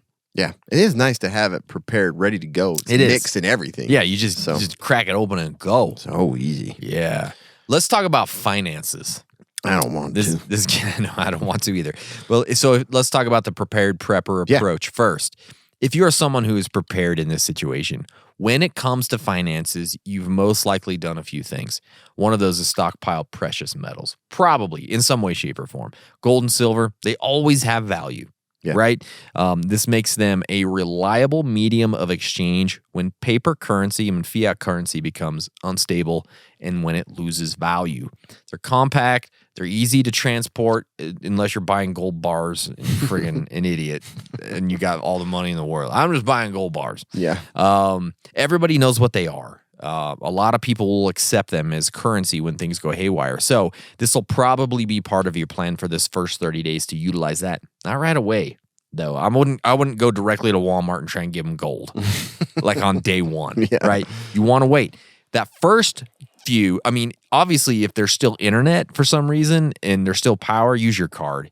Just freaking max out those credit cards right away. Sure. Was what I would be doing. But cash is going to be king for the first few weeks after this collapse. You know, after that time, cash might start to lose value, or it might be good for just starting fire. You know, so for the first few weeks, just use all the cash you have. Get it out of your hands and get the supplies and stuff that you need to bolster up your situation, to better your situation right away. Yeah, the sooner the better. The sooner the better. Because you don't know how long it's going to be good. You know, there could be a run on the banks really quick as this thing collapses, if they're even open at all. So you might want to withdraw as much cash as you can right away as a prepared prepper, right? Yeah. There may not even be power or internet access to do so, but if you can, withdraw as much as you can ASAP right away. It'd be super important. And then you have barter goods, right? This might devolve into a barter economy pretty quick. It may not happen in the first 30 days. It might. Yeah. We don't know. You have to see how this thing goes. But essential items like non-perishable food, water, medical supplies, ammo, coffee, alcohol, sugary stuff, and fuel, they're all going to be great for bartering. They all have value, and you could say, I give you my element, you give me a prostate exam. Whatever it is going to be, you know what I mean? I want your kale, here's my wife. However you want to do it, it is bartering, right? This is going to be a thing. And as a prepper, you probably already have a network of people you can barter with. Yeah. So that's going to be super. But in the end, the only person that's left to barter with is the dentist. He's got it all. I thought you were going to say the devil, but you were close. Pretty much. You were dang close, weren't you? So obviously diversifying these assets, you've probably done this. So that's very good. That provides flexibility and it provides resilience against various scenarios happening here. And then also storing those assets in multiple locations. If you got gold and silver and it's all in your glove, your jockey box of your truck. Silver's under the sand pile. That's right. Gold's under the wood pile. Yeah. You got to diversify. This is very, very important. And then have it secure. Hidden storage, safes and lock boxes, all that stuff is super important. And then when you are bartering, make sure you're doing it in a place that's like open and public, and they're not just going to shoot you in the dick and run. You know what I mean? So just make sure you've laid that out already. It's not in the ditch underneath the road. Yeah, not a great idea. Meet me down there. Yeah. You see a purple bandana. Yeah. You see a pile of kale, that's me underneath. I hide in the kale. Just come out of it. What you need. Yeah. Yeah. For the unprepared, obviously, you're, again, looking at how am I going to get food and water? Yeah, sure. So really, early on, probably the most important thing that you could do is get cash. Mm-hmm. Go and use your credit card or use your bank card. Like, pull cash out, because I feel like I'm a commercial. Pull cash now. It's my money and I want it But really, now. that's the first thing you need to do, because you're not going to go and obtain a bunch of silver and gold and all those precious metals to barter with. So the first thing and most important thing is get your cash out of banks, out of the ATM, whatever, so that you have that ready to go to use, to purchase, barter, do whatever you can. And then next you would look at some of the things that you mentioned. other people's vices. You know, you want to get alcohol and cigarettes, which would be super weird for me. Like my wife be like, "What are you doing?" I'm buying a bunch of stuff that I'm going to barter with. Thank you very much. Don't worry about it. I went to Ulta. Look at all this. We're going to get lots. That's true, man. It's actually, yeah. But like bartering items are going to be essential. So if and when you're shopping for all those other things that you haven't prepared for, like consider picking up additional items that could be used to barter when you run out of your cash. Alcohols, ammo, coffees. That'll be gone immediately. Yeah. Kale, and all that stuff. And the other thing is meds can be used to barter. Yeah. So if you can sharpen up, lose some weight, get rid of your diseases, you got those medicines to barter can you with imagine? now. What would a diabetic give up for that insulin? Seriously. You know? Seriously. And then fuels are also very valuable. So picking up the little propane cans and things like that for yourself, but also they could be used to barter with. Or bombs. Or bombs. Yeah. I'll barter or I'll bomb you. Yeah, one of the two. Yeah. You decide. And so those are kind of the first immediate things that someone that's unprepared, about the only thing you can do. Yeah, there's not a lot. So transportation and fuel. Okay. This is for the prepared. Obviously, you have more than half a tank of gas because we've taught you that. That's right. But fuel is going to be very important. Not everyone, especially in this town, drives a battery car. No one does. There's like 4 in the town. But the important thing here is like keeping that primary source of transportation going. Yeah. So fuel, go and fill up the tank. Also, whatever else you can fill up with fuel to also garbage bags. It would also be a good bartering item. Yeah, exactly. It came to mind because I remember that chick like trying to fill up a grocery bag. It's like a Walmart sack. Oh my gosh. Yeah. But yeah, if any crazy news, it's probably going to be about fuel. People are going to take it. There's going to be a run on fuel like immediately. And then the other thing along with that is like having your vehicle ready and prepared and the fuel to get you places, but also having a plan of routes of escape. You don't know exactly what's going to happen that you're going to be trapped in. So keeping an eye on that and knowing if the time comes that you need to bug out and get away from it all, that's still possible, hopefully by vehicle. Yeah. But you have to start looking at those other things. It's like, what other transportation methods do I have or that's available to me? Hopefully you have a few other plans because you're a prepper. Bikes, side-by-side, and side-by-sides. Probably side-by-side. I go side-by-side. But the other thing is bugging out by foot. Having your bug-out bags ready, footwear, fitness, all that stuff comes in super important here. But yeah, I'm not going to go into a ton of detail on transportation because we talked about it before, but sure. Fuel, bug-out vehicle, and fitness. Yeah, and so when you're unprepared, it becomes much harder here because you likely don't have any sort of fuel stored up. You probably don't have any sort of like backup transportation options like laid out, right? There could be an EMP. Maybe your vehicle just doesn't work and you didn't have an EMP-proof vehicle. But here are some things you can think about getting around. Obviously, walking. You can get anywhere you need with walking if you're not a lazy turd. You can get going places, right? That's one thing you can do. Bicycles, most people have one at their home. You may not, though. Some people don't. Your neighbor does. Your neighbor definitely does, yeah. So you could go barter for it or just take it. One of the two. But bicycles are great. They can get you places much faster than walking, and you're going to be grateful that you have one. You can think about ride sharing. This is an interesting thing that's on like, hey, I didn't think about that. A neighbor wants to go scavenge in town or somebody wants to go check out Walmart. You High go five, jump in. High five, jump in. And this is great for teaming up. It's less risky. Because you're together. Also, you're saving fuel, so maybe saving the earth. You're saving the earth. Yeah, we're killing Mother Nature, people. But you're saving fuel, right? So you could go one time, they could go one time, and so you're just using less fuel going into town. Yeah, whatever it is. But you got to make sure you trust them. Something I was thinking about is electric scooters and bikes. Those things are actually very popular these days. And they're pretty available. In most towns like downtown. Yeah. Ride one all the way home. Yeah, well, I have I have 2 electric scooters at my house. I have a hoverboard. You got a hoverboard. 2 of them.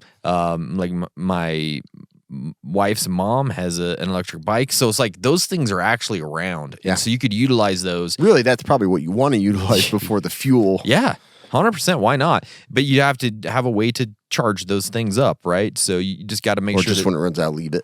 Yes, leave it wherever it is. That's what they do anyway. I know it is. You just got the app. I've seen scooters in the craziest I places. know. It's like a ditch out of town or like Yeah. Like, what the behind heck? Walmart near the dumpster. I'm like, this is happened like here? a city scooter. Yeah. Motorcycles, ATVs, obviously they have much better gas mileage. And you can also take alternate routes that you might not be able to take in regular vehicles. Yeah. So everybody's got side by side these days. Grab your side by side and go. Exactly. Okay. Or steal one. Horseback. Hey, this is popular, especially out here. There's lots of people with horses. You don't even need gas to make those things True. go. You just need some weeds for them to eat. And we got all the kale You got they the can kale eat. hold out in front. That's right. So, but really, it's a great way to get around if Yeah. you need to. So you're just going to have to find an alternate method because your vehicle isn't going to last long. Yeah. Especially. I don't know. The unprepared plan sounds better than the Actually, it prepper does plan. sound pretty good, doesn't it? Yeah, we'll make it. We'll be all right. Yeah. So let's talk about power. And if you're prepared, you probably have a lot of stuff going for you here. And that's probably like solar power, like solar panels. Yeah. And then batteries to store that power. It's obviously fantastic, and you should continue to do that. And when using those, it's not like you're going to have your whole house running on that stuff. But Yeah. if you conserve, there's some things you can really do with that. That's super important. Generators, again, are something that's really important here. But then fuel comes into play. How much have you stored? You probably have some. That's great. That's something I would utilize. And again, with like noisy generators, it scares me a little bit because You're like people can painting hear. yourself as a target, right? Yeah, so you have to be careful of that, and also just don't run it inside. Don't be an idiot and die of carbon monoxide poisoning day 3 of the collapse. It's crazy. All right, It happens. It really is. So you got to be careful of that, and then also. Obviously, this is a 30-day collapse. This thing is probably going to last longer than that. Make sure that you're doing upkeep on those generators as you're going so they don't just die on you. What does that mean? I don't know.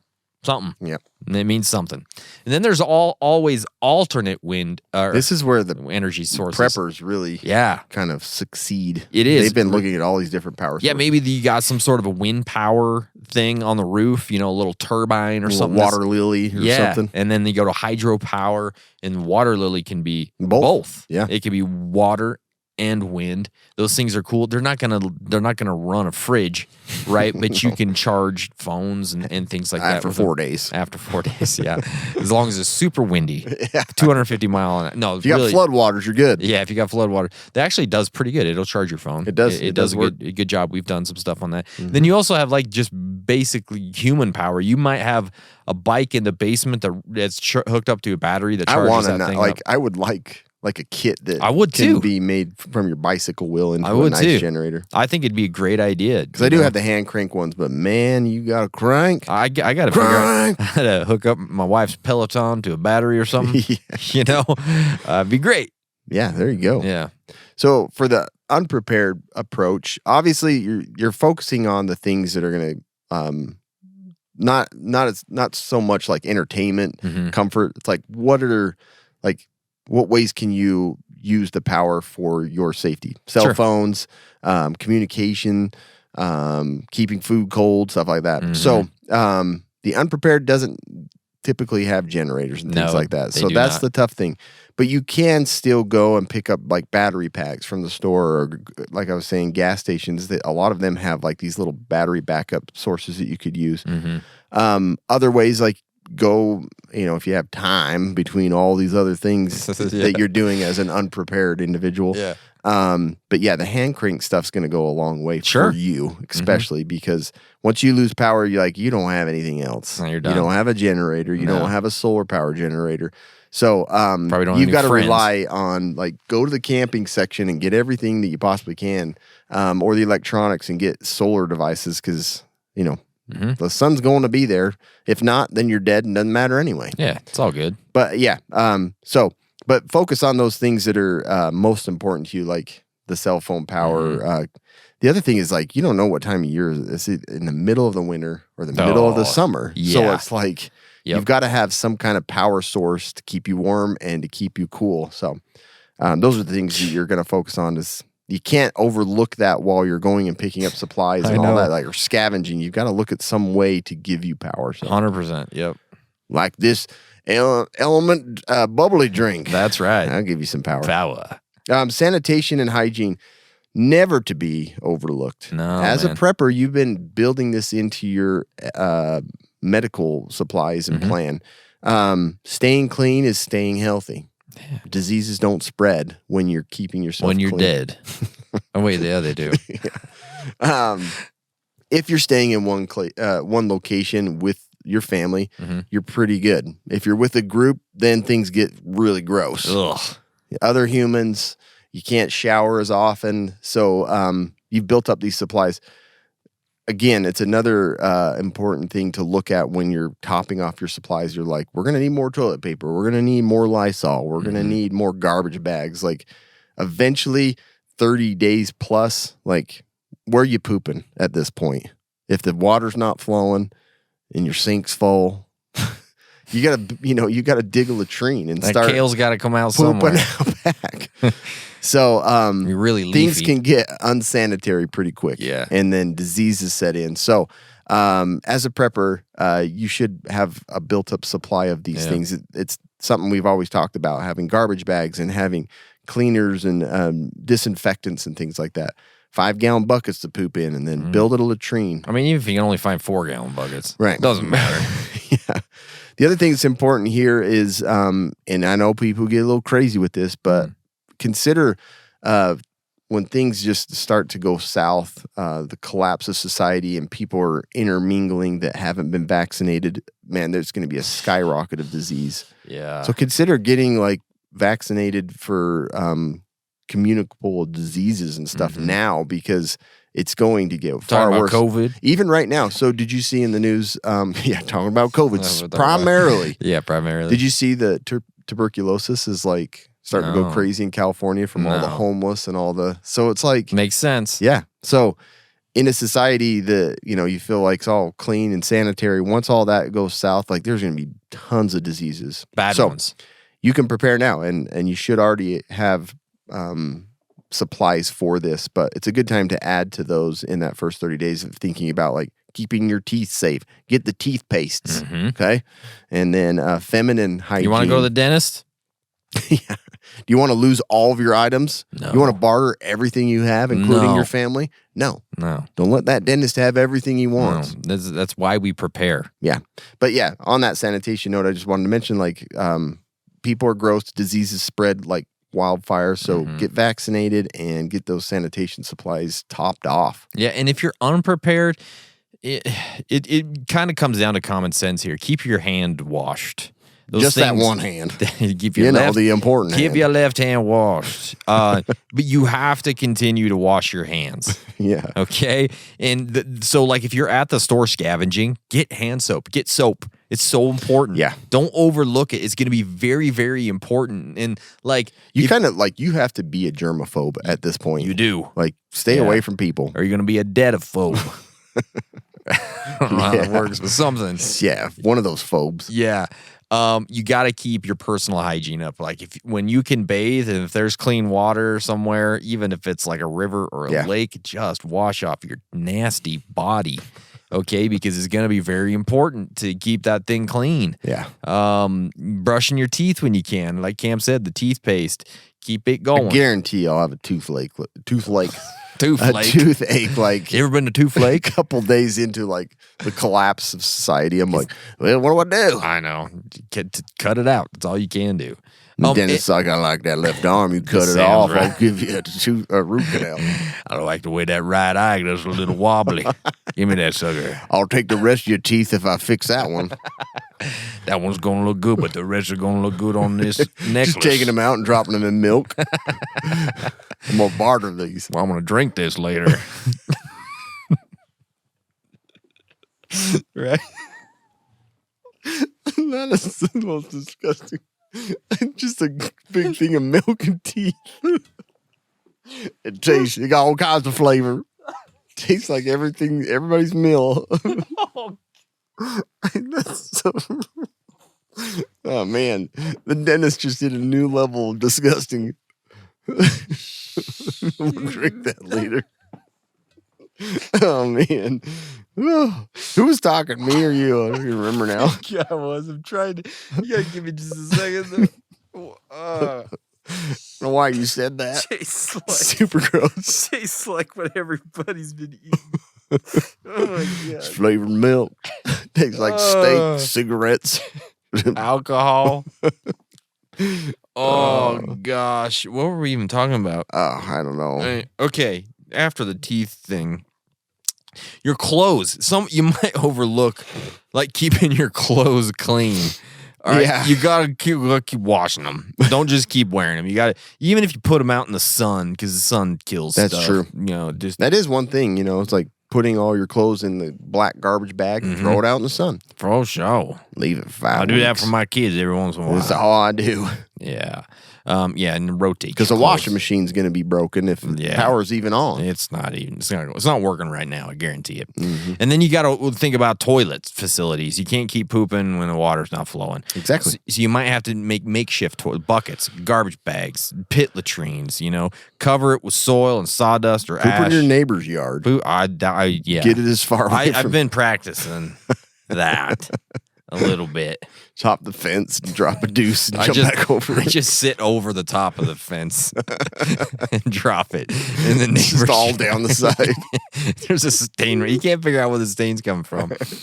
There's a big bird who gets up Little on there. does he know. That's me. You can even try and go to God, you can't focus anymore. Jacked. Like camping stores and stuff. Yeah.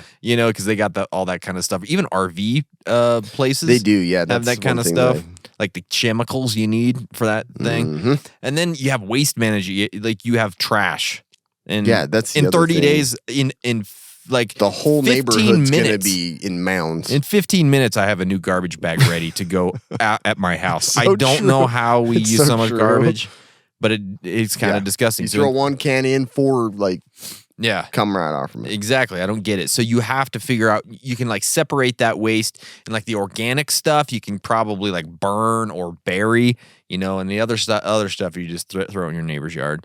Or something. Yeah. But you also have to think about like disposing of dirty water too. You don't want to just, drop that in your front yard. You want to get it out away Pour it from out on the sidewalk Yeah. right in front of your house. Yeah. Stay away. The stench means leave. Smells like a dead body. Yeah. Keeps people away. And again, you need to prevent illness, and so you gotta think about clean water, which is going to be so damn hard when you're not prepared. Good luck. Yeah. It's going to be very, very hard. And like Cam said, disease control is so important. So you have to, when you're scavenging out there, you got to get like Lysol and alcohol and bleach and all that stuff, and just throw it on everything and everyone and everything you use and all the food you eat. I don't know. Okay. You're just sprinkling lime on everything. Yeah. You never know. And then, oh man, this one is so important. Mental health and entertainment, right? As a prepper, we've thought about this. We have books, we have games. We even probably have like stress relief practices that we're doing right now. Don't look at me like that. I don't like it when you look at me like that. Yeah. Whatever that practice is, you're ready for it in the apocalypse during this collapse, right? Just a glass of tooth milk. It's a good tooth milk right there. I like strawberry tooth milk. Little blood tinged. Chocolate tooth Fresh milk. molars. Yeah. Drop them right in. You can hear them. Just a mason jar of like this bloody milk. That's like a horrible horror movie. I That can is. see it right now. Yeah. Ugh. Yeah, so you've thought about this, right? You've got board games, you've got card games, you've got puzzles, you've got crayons and markers for your kids.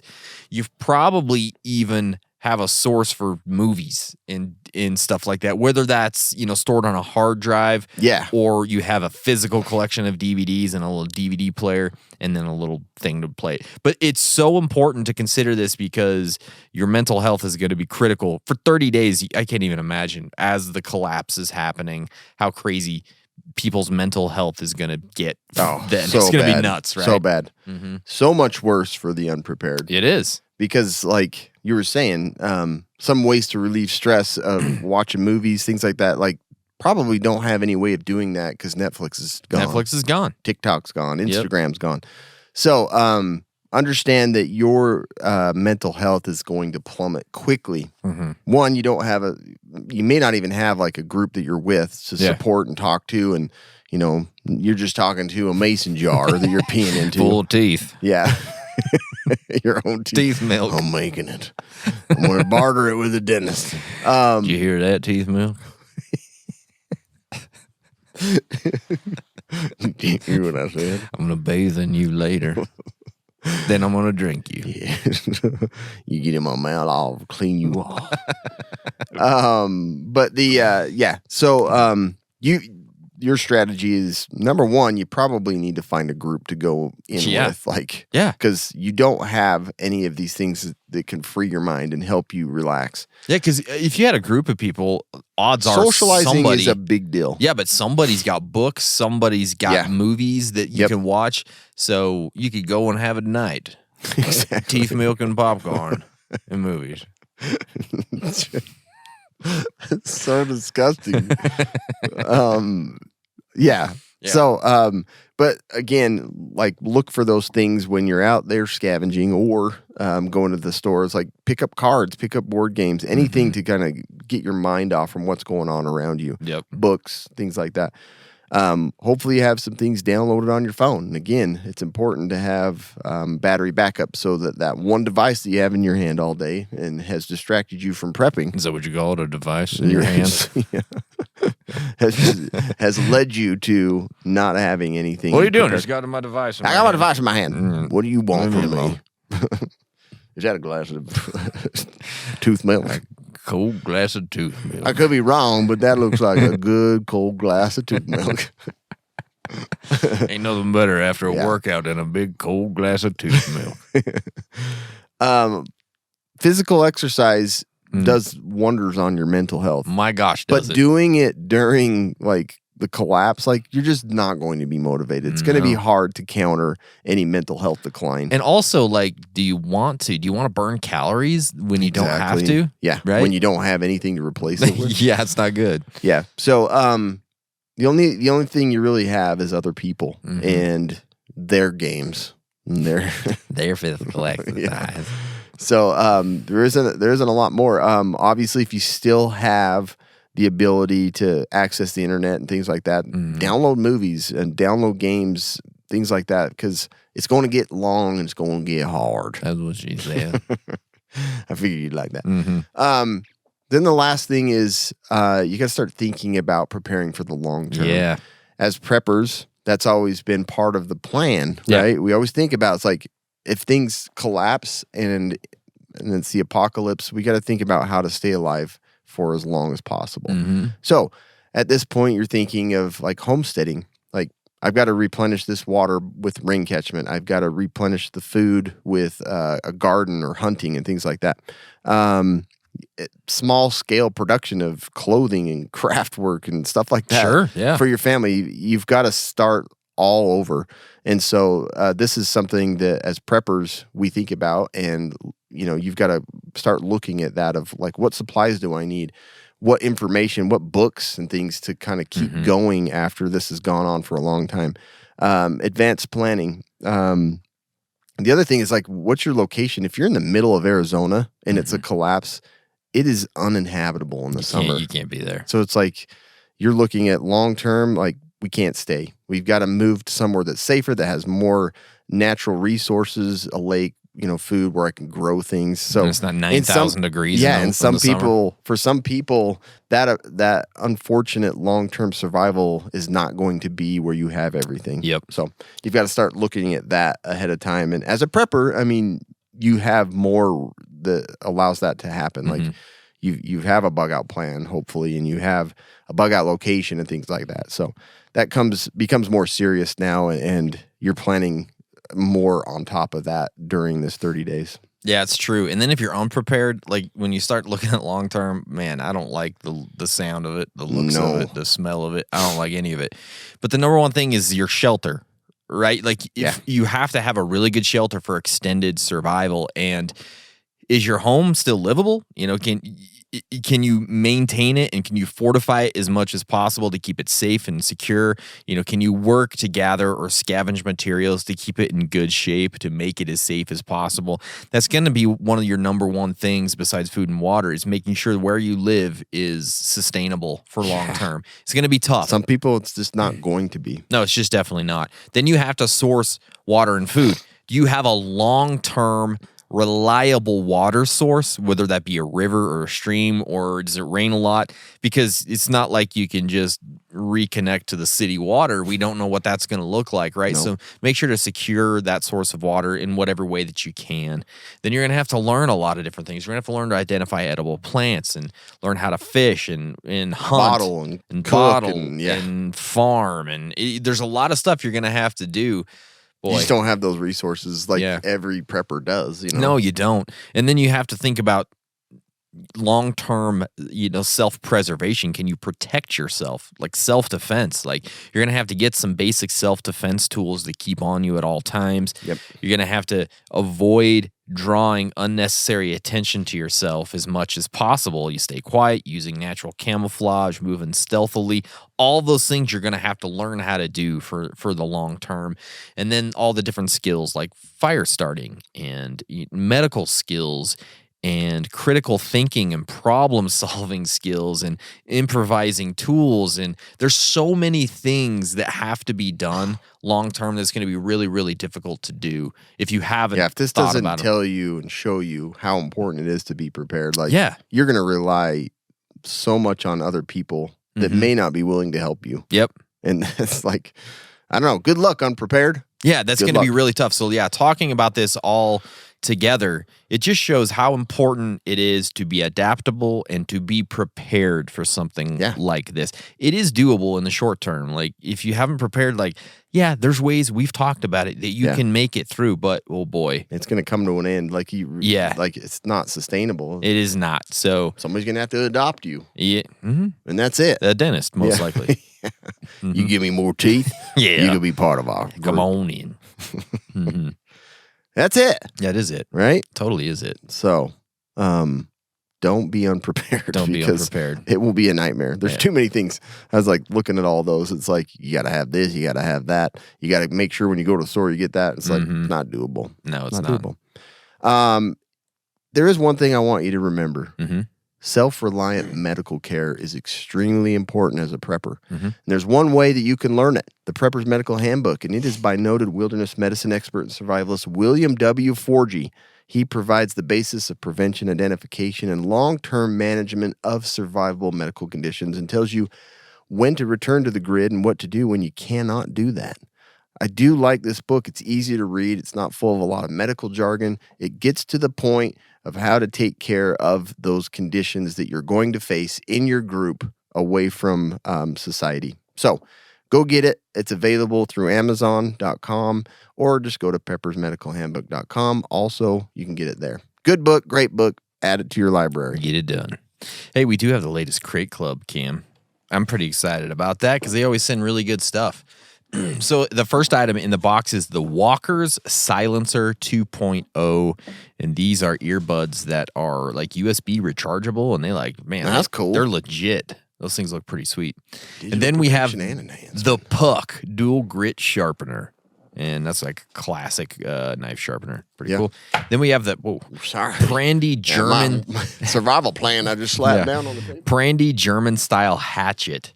Pretty sweet looking hatchet, man. Couldn't even see it in the box. I know, it's all camouflage. It's camo. Sweet, That's though. a nice head.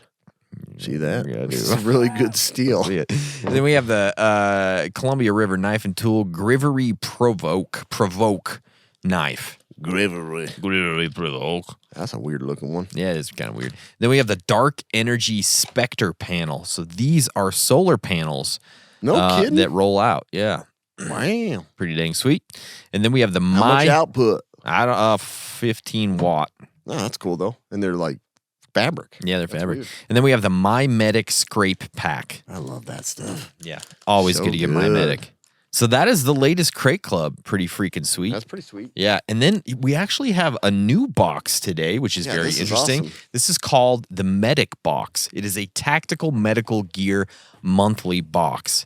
So we're really excited to check this out. It's pretty dang sweet. So it has Morphine? an IFAC pouch, a duty IFAC pouch, and then it has an emergency bandage 4-incher.